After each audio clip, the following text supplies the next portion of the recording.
Hi friends, ജാബിറാണ്. കൊടൈക്കനാലിൽ upper lake റോഡിലാണ് 12,000 സ്ക്വയർ ഫീറ്റിന്റെ വില്ലയിൽ നമ്മൾ റൂഫ് ടൈൽ ചെയ്തിട്ടുണ്ട്. ഡീറ്റെയിൽ വീഡിയോയിലേക്ക് കിടക്കാം. നമ്മളിവിടെ യൂസ് ചെയ്തേക്കുന്ന എൽബാനോ മോഡൽ റൂഫ് ടൈലാണ്. കാർ പോർച്ചിൽ നമ്മൾ സീലിംഗ് ടൈൽ യൂസ് ചെയ്തിട്ടുണ്ട്, അലൂമിനിയം റെയിൻ ഗട്ടർ യൂസ് ചെയ്തിട്ടുണ്ട്. അതുകൂടെ തന്നെ നമുക്ക് എഡ്ജിൽ ഫിനിഷിങ് കിട്ടാൻ വേണ്ടിയിട്ടാണ് അലൂമിനിയത്തിന്റെ നമ്മൾ എഡ്ജ് ബീഡിങ് യൂസ് ചെയ്തിട്ടുണ്ട്. കുറച്ചിന്റെ ഫ്രെയിം വർക്ക് കഴിഞ്ഞിട്ട് സീലിംഗ് ടൈലിന് വർക്ക് കിടക്കണതാണ്. സീലിംഗ് ടൈലും റൂഫ് ടൈലിനും വർക്ക് കിടക്കണതാണ്. ഇപ്പോൾ അലൂമിനിയം പൗഡർ കോട്ടിങ് റെയിൻ ഗട്ടറാണ് ചെയ്തേക്കുന്നത്.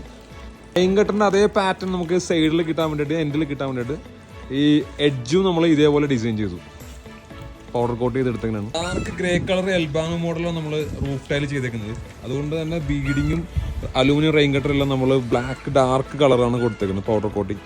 ഇപ്പോൾ ആദ്യത്തെ ക്ലാമ്പ് എല്ലാം കൊടുത്തേക്കുന്നത് നമ്മൾ ഉള്ളിലാണ് കൊടുത്തേക്കുന്നത്. അതുകൊണ്ട് തന്നെ പുറത്ത് ക്ലാമ്പ് കാണില്ല, കാണാൻ നല്ല ഭംഗിയാണ്. ടൈൽ വിരിച്ച് കഴിഞ്ഞിട്ട് സീലിംഗ് ടൈലും വിരിച്ച് കഴിഞ്ഞിട്ടുള്ള വ്യൂ ആണ് ഈ കാണുന്നത്. ഫിനിഷിംഗ് ഉണ്ടല്ലേ, എന്തായാലും ഭംഗി. Prefab, steel structure, roofing division, പിന്നെ എ കോട്ടേജും. സ്കാഫ്സിന്റെ എക്സ്പീരിയൻസ് ആയിട്ടുള്ള ആർക്കിടെക്ട്സിന് സർവീസ് നിങ്ങൾക്ക് ലഭ്യമായിരിക്കും. കോൺടാക്ട് ചെയ്യാൻ മറക്കണ്ട. സൗത്ത് ഇന്ത്യയിൽ എവിടെ വേണമെങ്കിലും ഞങ്ങൾ ചെയ്യുന്നതാണ്.